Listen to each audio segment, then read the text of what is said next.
Señor esté con ustedes. Les anuncio la buena noticia de nuestro Señor Jesucristo según San Mateo.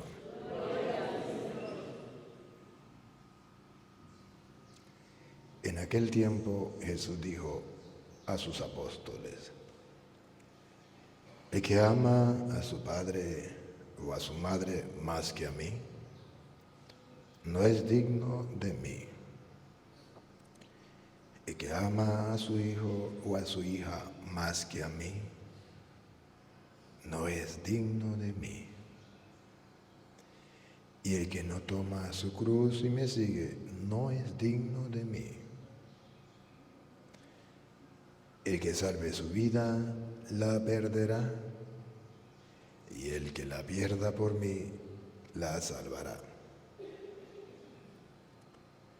Quien nos recibe a ustedes, me recibe a mí. Y quien me recibe a mí, recibe al que me ha enviado.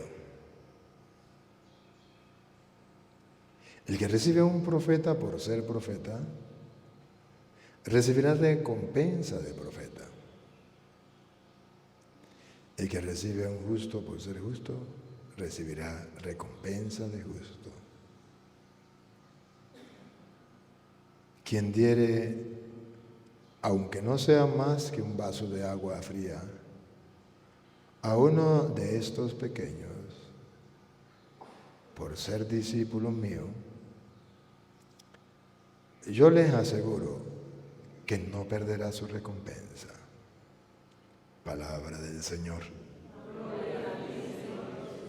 Digan conmigo: Santo y Divino Espíritu, lléname plenamente de tu luz, de tu sabiduría. Así sea. Siéntese un momentico. Vamos a compartir un poquito la palabra del Señor. El Evangelio de hoy, el Evangelio de San Mateo, capítulo 10, del versículo 37 al 42. Hoy no me voy a encadenar, hoy va a estar corto porque está un poquito malito y me estoy... Hasta voy, me desmayo de aquí y me tienen que sacar corriendo, tienen que salir corriendo para... Pero voy a hacer el esfuerzo de compartir un poquito la palabra de Dios con ustedes. Hoy el Señor se hace uno con sus apóstoles. Hoy le grita Dios al mundo: yo he elegido unos hombres en el mundo para que sean mis servidores y ustedes deben tratarlo como lo que son, como siervos de Dios. El que lo trate mal, le irá mal.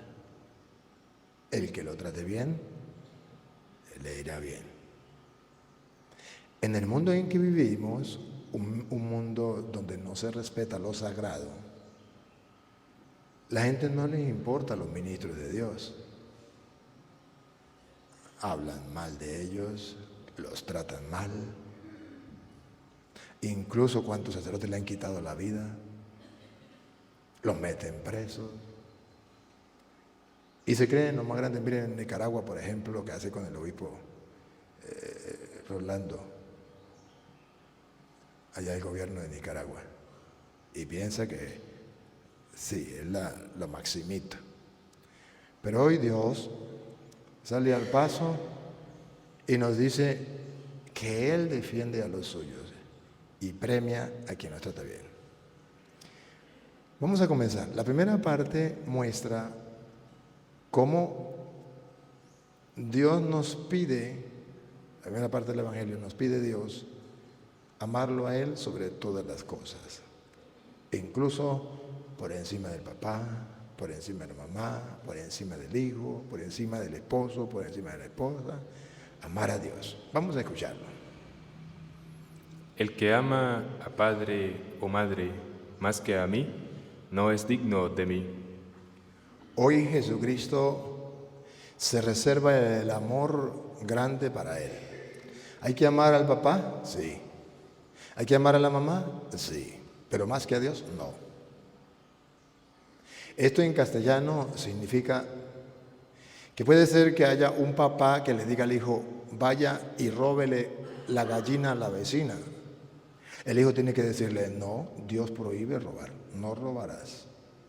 Le voy a dar una paliza, dame una paliza, si quiere quíteme la vida y vuelve mi picadillo, me echan en una olla y me come. Pero yo no puedo violar el mandato de Dios. Hay padres de familia que llevan a los hijos a vender droga. Eso no se debe hacer caso, no se le debe hacer caso. Al papá y a la mamá se le hace caso siempre y cuando no viole los mandatos de Dios. Mientras no viole los mandatos de Dios, se le hace caso en lo que sea, aunque a mí no me guste, aunque yo no esté de acuerdo. Pero si papá o mamá me dice, vaya y le quita la vida a aquel que me cae gordo, yo no lo puedo hacer. Esto significa, yo debo amar más a Dios que incluso a mi padre, que incluso a mi madre. Que mi papá o mi mamá me dice, yo no quiero que usted vaya a la iglesia, yo no quiero que usted haga oración, yo no quiero que lea la Biblia, yo no quiero que usted crea en Dios. Mi respeto, papá, mi respeto, mamá, pero yo no te puedo obedecer. Porque hay padres de familia que no creen en Dios y quieren que sus hijos también sean ateos. Hoy la palabra de Dios nos invita a tener el amor de Dios por encima de cualquier otro amor. Sigue. El que ama a hijo o hija más que a mí, no es digno de mí. Pero también le dice al papá y a la mamá que hay que amar a los hijos, pero nunca más que a Dios. El amor a Dios sobre todas las cosas, amarás al Señor tu Dios sobre todas las cosas, debemos tomarlas en cuenta. Hay padres de familia que aman más a sus hijos que a Dios, al punto que el día en que muere un hijo, se enfurecen contra Dios, maldicen a Dios, reniegan de Dios y no vuelven más a la iglesia. Se ponen bravos con Dios. ¿Por qué? Porque amaban más a su hijo que a Dios. Y la Biblia dice, eso no es correcto. Yo debo amar a mi hijo, pero debo amar más a Dios. Y tengo que ser consciente que hay un Dios que me regaló a ese hijo y yo tengo que amar a ese hijo, pero nunca por encima de Dios. Sigue. Bueno, y también igualmente el esposo o la esposa. ¿Debo amar a mi esposo? Sí, ámelo con todo su corazón, ámelo como debe ser.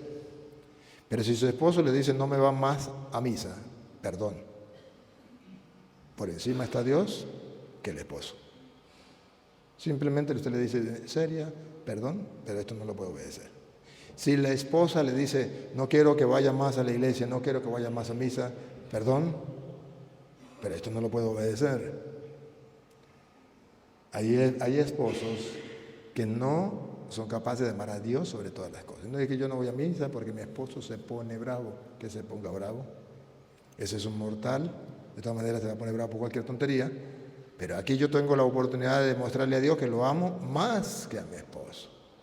Hay cosas donde yo tengo que obedecerle, hay cosas donde yo tengo que mostrarle mi amor, pero cuando se refiere a Dios, cuando Él me pone a elegir entre Dios y Él, o ella me pone a elegir entre Dios y ella, no debo pensarlo dos veces, elijo a Dios. ¿Que se pone bravo? Pregúnteme si me importa. Lo importante es Dios sobre todas las cosas. De ahí que muchas personas, por ejemplo, que viven en concubinato, la pregunta es, ¿amas a Dios más que a su pareja? Sí, ok. ¿Por qué no se casa? Porque mi pareja dice que no se casa ni amarrado. Pregunto, ¿y amas más a Dios que a su pareja? Sí. ¿Y qué le dice Dios? Que debe casarse o separarse. Pues si su pareja no quiere casarse, usted tiene que decirle, mucho te amo, pero amo a Dios por encima de ti, porque mi Dios es eterno, tú eres un mortal. Mi Dios es mi Salvador, tú no eres mi Salvador. Mi Dios es mi felicidad, tú no eres mi felicidad. De modo que mucho te amo, pero hasta aquí llego. O nos casamos o nos separamos, porque Dios está por encima de ti. Y que me escuchen todas las parejas del mundo que viven arrejuntadas. Están violando el mandato más grande, amar a Dios sobre todas las cosas. Están amando más a esa pareja suya, más que a Dios, y deberás entregarle cuenta a Dios. Que nadie te lo haya dicho, está bien, pero hoy ya lo sabes. Si no lo haces porque no te da la gana, si no lo haces es porque simplemente no amas a Dios. Ya sé que vas a misa siempre, ya sé que dices creer en Dios, pero una cosa es decirlo y otra cosa es demostrárselo. Si tú dices que tú amas al Señor, que se te note, que se te note. ¿Cuándo se le va a notar? El día en que usted le diga a su pareja: mi amor, yo te amo mucho, pero yo tengo que amar a Dios por encima de ti. Yo quiero casarme para poder confesar y poder comulgar, porque yo quiero recibir a Dios. Vamos a casarnos. Yo no me caso, yo no estoy preparado. Ok, perfecto. Sin peleas, sin nada. Hasta hoy tengo relaciones sexuales contigo. De hoy en adelante tú duermes en una cama y yo duermo en otra hasta que nos casemos. Llueva, truene o relampaguee. Ahí donde Dios va a mirar que esa persona le ama por encima de todas las cosas. Pero si tú dices: yo no me caso porque es que mi pareja no se quiere casar y yo no la puedo dejar porque si yo la dejo me muero de hambre, yo vivo por esa pareja, esa es la pareja que trabaja, es el que me alimenta, él es el que... O sea, él es su Dios. El día que se muera, ¿qué vas a hacer? El día en que se muera esa persona, pues va a morir. ¿Qué va a hacer? ¿Usted se va a meter vivo con él allá? No. Hoy Dios nos pide ser capaces de elegirlo a Él antes que a los hombres. Y el que no toma su cruz y sigue en pos de mí, no es digno de mí. Aquí Jesús dice que para poder ser dignos de Él tenemos que tomar la cruz. De modo que Jesús destruye el lema de la secta "pare de sufrir". Hay una secta que dice "pare de sufrir". No podemos sufrir, Dios nos trajo a este mundo no para sufrir. Y ciertamente que Dios quiere que seamos felices, pero ojo, el sufrimiento del cuerpo, sea enfermedad, sean problemas, sean dificultades, son oportunidades para crecer en felicidad, si las sabemos aprovechar. Jesucristo nos enseñó a transformar los problemas, a transformar las enfermedades, a transformar las cosas difíciles, a transformarlas en momentos de gracia para ser feliz y para crecer.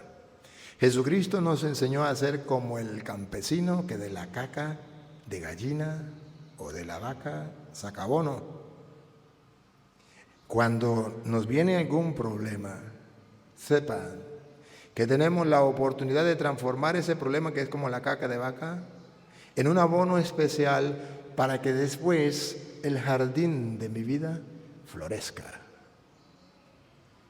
¿Por qué no lo aprovechamos? Porque nos han metido en la cabeza que un problema es porque Dios no nos ama, que una enfermedad es un castigo de Dios. Y eso lo meten los protestantes, esa es la teología protestante. Si usted se enferma, un protestante le va a decir: eso es porque usted no se ha metido a evangélico. Métese a evangélico y verá que ya Dios le quita eso, porque eso es un castigo de Dios porque usted es católico. Que no es así. Hoy Jesucristo lo dice. Dice Jesucristo: el que no es capaz de cargar su cruz no es digno de mí. Entonces Él quiere que usted y yo aceptemos la cruz que nos toca. La cruz significa el sufrimiento, la enfermedad, los problemas, pequeños o grandes que vengan, no me importa. Lo importante es que nunca me encuentre solo. Que vengan los problemas, siempre vendrán. Enfermedades siempre vendrán. Dificultades siempre vendrán. ¿Dónde está el secreto? En que cuando me llegue esa enfermedad, me llegue ese problema, esa dificultad, nunca me encuentre solo. Me encuentre con Dios para tener la fuerza, la capacidad de superar esa dificultad, para cargar mi cruz. Yo no sé si aquí juegan la gincana o quincana, yo no sé cómo es la cosa. El caso es que cuando estaba yo en el grupo juvenil, cuando yo también fui joven, yo también fui último modelo. Cuando estaba en el grupo juvenil, jugaban la gincana o quincana. ¿Y en qué consistía? en poner varios obstáculos. Y venían varias parejas. Bueno, vamos a ver, las parejas tienen que ir pasando los obstáculos. El que supere los obstáculos con más rapidez, con más facilidad, se le da un premio. Por televisión también había un programa donde se hacía unas competencias, obstáculos. Tenían que pasar algunos caños, tenían que subir algunos barrancos, tantas cosas. Y el que lo hiciera mejor, con más rapidez, con más facilidad, era el que vencía y le daban un premio. En la vida espiritual es igual. Jesucristo dice, ¿está preparado para ganarse el reino de los cielos? Vamos. Se le van a presentar varias cruces en el camino, varios obstáculos. ¿Qué debe hacer? Pararse a renegar. Ay, este obstáculo está muy feo. Estoy jugando la gincana, pero yo no paso esto. Yo mejor me quedo aquí sentado con los brazos cruzados. Nunca va a ganar el premio. Si usted sabe, y por eso Jesús dice, el que toma su cruz y me sigue es digno de mí. El que no es digno de mí. Vamos a llegar al cielo, ese es el premio. Pero tengo que pasar obstáculos. Decepciones. ¿Cuáles son las cruces? Traiciones. ¿Cuáles son las cruces? Calumnias. ¿Cuáles son las cruces? Difamaciones. ¿Cuáles son las cruces? Que me lleven de chisme en chisme. ¿Cuáles son las cruces? Que me mientan la madre. ¿Cuáles son las cruces? Que me roben, que me golpeen, que me humillen, que me desprecien. Son cruces duras, pesadas. Pero que si usted y yo las aceptamos y se las ofrecemos a Dios, dice Jesús, seremos dignos de Él. Pero si no cargamos esa cruz, no somos dignos de Dios. Hoy día, la cruz fuerte que tenemos que cargar en Venezuela, de no tener trabajo, de no tener cómo comprar mis cosas, ayudar a mis hijos, es una cruz fuerte. ¿Cuántos padres de familia se sienten decepcionados? Algunos se han quitado la vida, otros se han ido a otros países. No son capaces de soportar la cruz. Son fuertes. Las cruces son fuertes. Pero el Señor nos dice, ánimo, tome su cruz, sígueme. Siempre habrá alguien que me ponga esa cruz. Siempre. ¿Sabe cuáles son las cruces más pesadas? Las cruces que vienen de la familia. Bárbaro. Esas cruces son más pesadas. Cuando es una persona que no conocemos y nos hace un daño, esa cruz es pesada, pero no tanto. Pero cuando es un familiar, pesa más esa cruz. Cuando es un amigo que nos traicionó, esa cruz pesa más. Pero Jesús dice, no, ¿por qué tiene que rechazar esa cruz? Acepte esa cruz, cargue esa cruz y vamos adelante. La pregunta es, ¿cuántas cruces ha rechazado en su vida? No importa el pasado, está decidido a cargar con la cruz hoy para alcanzar la vida eterna que Cristo nos ofrece. Ánimo, ánimo. Aprende a soportar con paciencia los defectos de los demás y es una obra de caridad de paso. Soportar con paciencia los defectos de los demás, los errores, las tremenduras, las traiciones, las humillaciones, todo lo demás, saberlo soportar, eso nos da a nosotros éxito. Sigue el Evangelio diciendo, el que haya su vida la perderá, y el que pierde su vida por causa de mí la hallará. El que haya su vida la perderá. Ustedes ven cómo las personas hoy día buscan tener dinero, tener poder. Venezuela es un ejemplo. Personas que se matan y matan por tener poder, por tener fama. Miren los políticos ahorita cómo se matan, cómo se odian, por tener poder, por tener fama, por tener dinero, para ganarse esta vida.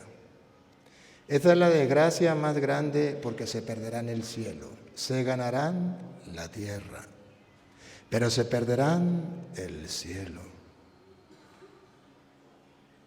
Si ustedes quieren hacer lo mismo, háganlo, pero estén seguros que se perderán el cielo. El que gane esta vida, el que luche por tener las cosas de aquí solamente, el que no le importe las cosas del más allá porque está ocupado en las cosas de aquí, ese gana aquí porque es vivo, vivaracho, porque explota a los pobres, porque explota al tonto, porque hace esto, porque qué vivo es. Mire cómo surge, mire cómo crece, mire que...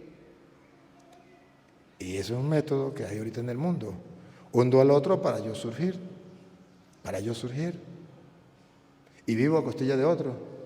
¿Ustedes no se dan cuenta en Venezuela un grupito de personas que vive a costilla de todos los venezolanos? Todos los venezolanos pobres, sin trabajo, despreciados, humillados, tienen que irse, no tienen que comer, no tienen dónde trabajar, no tienen cómo estudiar. Porque unos pocos tienen el poder y hacen lo que les da la gana. Se ganaron este mundo. Ya no tienen que luchar para este mundo, lo tienen todo, pero se perderán el cielo. Y ustedes mismos lo verán, porque en el juicio final todos vamos a estar. Ahí en el juicio final no será una sola persona, todos. Y ahí es donde entonces Jesucristo nos advierte: el que gane esta vida perderá la otra. Y luego dice: el que pierda esta vida por mí y por el Evangelio, se ganará el cielo. Ahí está la otra cara de la moneda. Está el grupo del resto de los venezolanos, para poner un ejemplo, que sufre, que se está muriendo de hambre, de necesidad, pero que lucha y cree en Dios, pero que lucha y tiene la esperanza de un día surgir, de un día que los hijos siguen adelante, tiene la esperanza y lucha y no desmaya, va a la iglesia, ora, le llora a Dios, le suplica y vive con lo poco que puede. Unos logran comer las 3 comidas bien, otros logran comer 2 comidas bien, otros una comida bien. Si ustedes van a la Pedrera y miran, aquellos caminantes llevan días sin comer una comidita. Por ahí le dieron un pan con un poco de agua. Pero cuando nosotros se lo ofrecemos a Dios, dice Dios: aquí se perdieron este mundo. Son un desecho de la sociedad aquí. Son unos parásitos que hay que acabar y que se mueran o que se larguen del país, como dicen los poderosos. Pero allá, dichosos los pobres, porque de ellos es el reino de los cielos. Y ay de los ricos, porque ya recibieron su recompensa en la tierra. Jesucristo hoy sale al paso de la mayoría de los que sufren, pero que confían en Dios. Jesucristo sale hoy al paso de aquellos que sienten que perdieron esta vida, que no tienen opción, que no tienen salida, que ahí lo que esperan es la muerte. El día que me llegue la muerte, pues me voy, porque ya no tengo salida, no tengo. Mis hijos tampoco tienen salida. ¿Qué vamos a hacer? Pero que lo ponen en manos de Dios y dice Jesús: esta vida sí la perdieron. Pero ojo, se ganarán la vida eterna. Y el mundo entero en el juicio final podrá descubrir que Dios cumple su palabra. Sigue. El que a vosotros recibe, a mí me recibe. Jesús le dijo a los apóstoles. Estamos en Mateo 10. Ustedes pueden ver que desde el 1, Mateo 10, 1, eligió a los apóstoles. A los 12, en 1 Pedro. Y les dijo a los apóstoles, si quiere leer el 10.1 para que vea, el 10.1, ahí donde estamos. ¿A quién se está refiriendo? ¿Con quién estaba hablando? Mateo 10.1. Entonces, llamando a sus 12 discípulos, les dio autoridad sobre los espíritus inmundos, para que los echasen fuera, y para sanar toda enfermedad y toda dolencia. Los nombres de los 12 apóstoles son estos. Primero, Simón, llamado Pedro. Ahí está. Entonces estamos hablando de los apóstoles, no a cualquier persona. ¿Qué le dijo Jesús a sus apóstoles? A los que Él eligió, a los que Él consagró, a los que Él envió para que fueran sus ministros. Los envió a donde Él quería ir, le dio autoridad. ¿Qué le dijo? El que a vosotros recibe, a mí me recibe.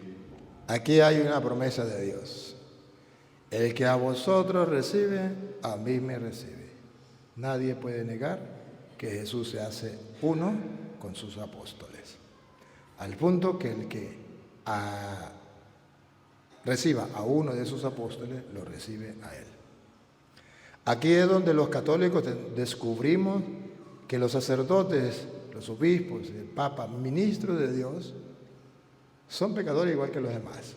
Tienen efecto como los demás, son humanos como los demás, pero tienen un cargo dejado por Dios que los lleva a que usted y yo lo respetemos. Quien a ustedes recibe, a mí me recibe. Esto es lo importante. Y en el campo, más que en la ciudad, está la costumbre de recibir al sacerdote con amor, de hacer una fiesta cuando va el sacerdote a la comunidad, porque es el enviado de Dios, porque es el ministro de Dios. No lo pierdan, no lo pierdan. Pero hoy Jesús lo recuerda otra vez. El que a vosotros recibe, a mí me recibe. No se lo dijo a cualquier persona, se lo dijo a los apóstoles. Esos que llevan 2000 años llevando el Evangelio de Cristo por el mundo. Sigue. Y el que me recibe a mí, recibe al que me envió. El que recibe a un profeta, por cuanto es profeta, recompensa de profeta recibirá. Aquí Jesús promete una recompensa para el que reciba a sus ministros por ser profeta, por ser enviado de Dios. El que reciba, ¿cómo es? El que reciba un profeta, recompensa de profeta recibirá. Centren la atención en la palabra recompensa. Jesús recompensa a aquella persona que es capaz de tratar a sus ministros, a sus profetas, como lo que son, enviados por Dios. Recompensa de profeta recibirán.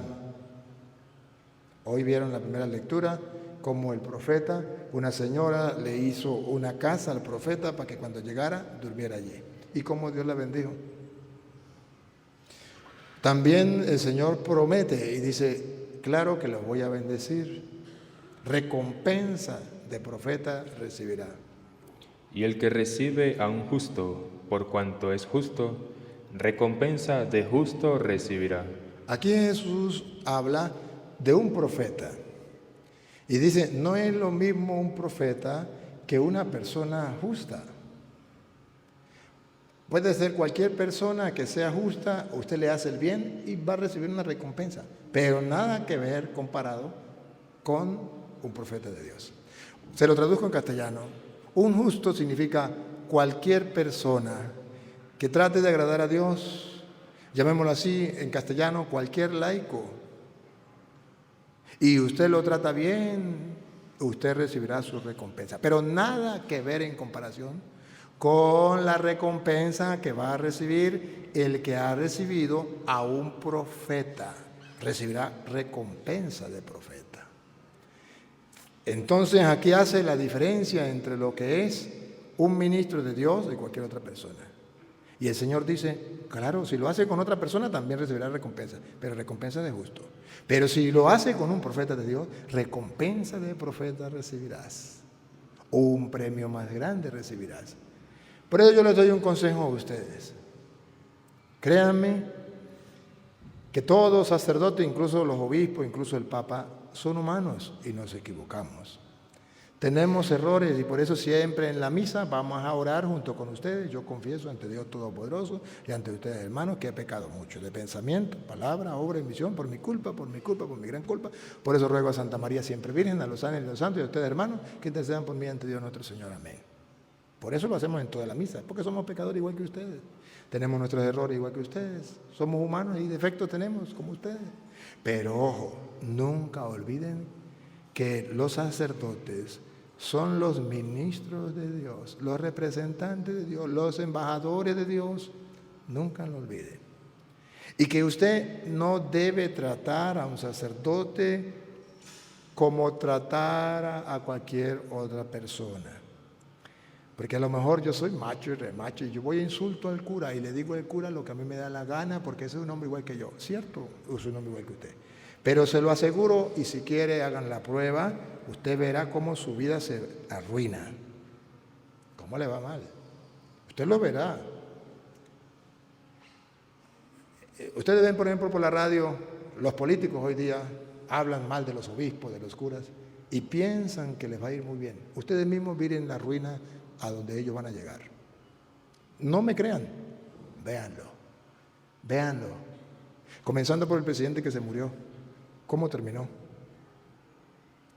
¿Creen que no es una ruina? ¿No es una desgracia? ¿Creen que no lo merecía? No, casualidad no, está escrito. Está escrito. Que la gente no lo tome en cuenta es un problema. ¿Cómo trató a los obispos? ¿Cómo trató a los curas? No, pero eso no tiene nada que ver. Aquí está escrito y se cumple. Que no lo vean, eso es problema de ustedes. Vean ahorita en Nicaragua. Solamente sigan el caso, síganlo. Y verán lo que está haciendo este presidente con el obispo de Nicaragua. Ustedes mismos, llévenlo uno más así en la cabeza. Obsérvenlo. La desgracia se los traga. La ruina espiritual se los traga. Porque Jesucristo es Dios y Él lo prometió. Yo lo digo por experiencia. Todavía no he encontrado en mi vida una persona que se haya metido conmigo y que le haya ido bien. Todavía no lo he encontrado. Y eso que yo simplemente le digo a Dios, no entiendo nada, Señor, pero hágase tu voluntad, lo que tú quieras. Le pongo un ejemplo. Yo trabajé en La Grita y un señor que me trató muy mal. Por cierto, ni lo conocía. Pero la señora quería casarse y el hombre no quería casarse y le daba mala vida. Entonces la señora me dijo, padre, yo tengo un marido pero es muy soberbio, muy grosero y no me deja hablar, pero yo quisiera que él cambiara, yo quisiera que él se casara, yo quisiera arreglar la vida. ¿Será que usted habla con él? Yo le dije, pues si me lo trae, yo hablo con él. Y la mujer arregló como pudo, lo trajo. Y el hombre pues venía bravo porque venía a hablar con el cura y la mujer lo había traído casi obligado. ¿Qué le haría para que viniera? No sé. El caso es cuando llega, yo le hablo, le digo lo que la señora pensaba y lo que quería y lo aconsejé. Y cuando el hombre, después que le hablé, comenzó a insultarme, me trató como de vino en gana, se reía, se burlaba. Y yo no creo en los curas, yo no creo en eso, nada. No le respondí una palabra. Me trató como le vino en gana. Se fue, riéndose, burlando. Claro, tenía mucho dinero. A la semana lo secuestraron. Llegó la señora, me dice, padre, me secuestraron a mi esposo. Le pedían una cantidad de dinero, era multimillonario. Pero le pedían una cantidad de dinero gigante. No hay problema, el problema es que nosotros queremos pagar, pero no hay la opción. O sea, queremos pagar, nos piden esto, pero no nos dan la seguridad que nos regresen vivo. Nos dicen que tenemos que pagar, pero que no nos dan la seguridad de que regrese vivo. Pasó un mes, nada que soltaban al hombre, nada de nada. Y me dice la señora, padre, ore para que nos reciban el dinero. Vamos a dar el dinero, pero para que no lo maten. Para que no lo maten, ayúdenme en la oración. Yo sé que él se portó grosero con usted, lo que sea, pero yo le dije, claro, oramos por él, le daré la misa. Sí, ciertamente recibieron el dinero. Y bueno, no le dijeron cuándo, le iban a soltar ni nada. Padre, ¿será que podemos hacer una vigilia para pedir a Dios por él? Sí. Nos fuimos a hacer una vigilia. Comenzamos a las 7. A las 12 de la noche estábamos orando, cuando apareció un mendigo.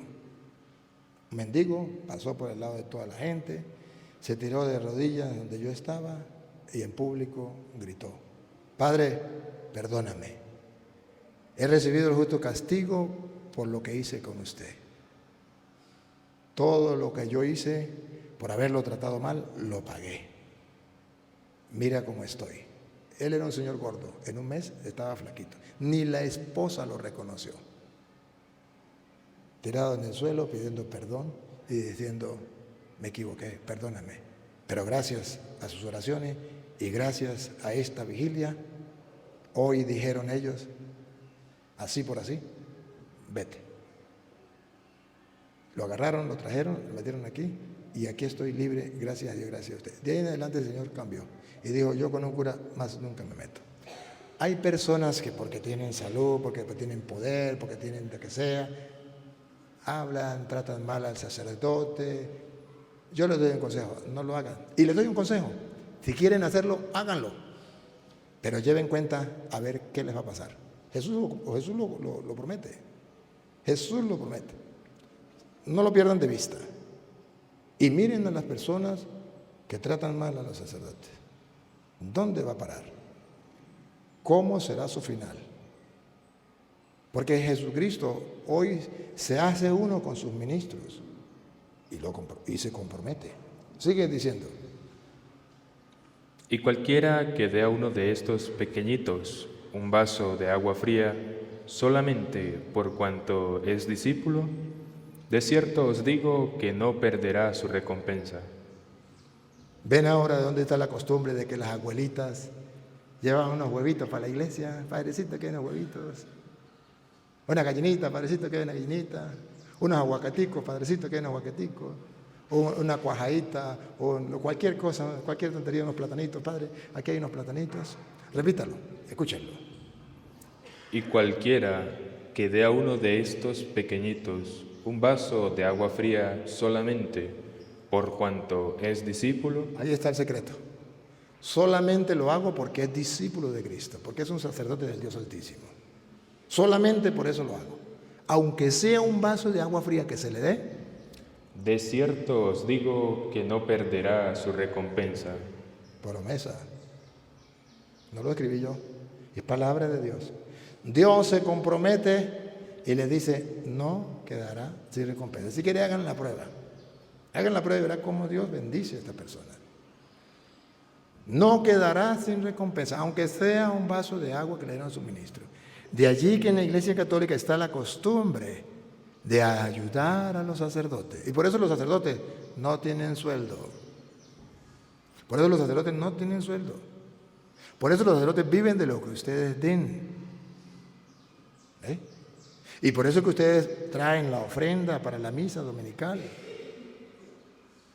Por eso que ustedes de vez en cuando tienen algo, todavía aquí está la costumbre, y Dios los bendiga, de traer cualquier cosita. A veces me sorprenden por ahí con cualquier cosita, por ahí me traen. Y yo digo, bendito sea Dios. Y siempre le digo, Dios les pague. Y le pido a Dios por esa persona, porque yo sé que la recompensa es grande. Y cuando ustedes vienen a la misa los domingos, ustedes traen su ofrenda.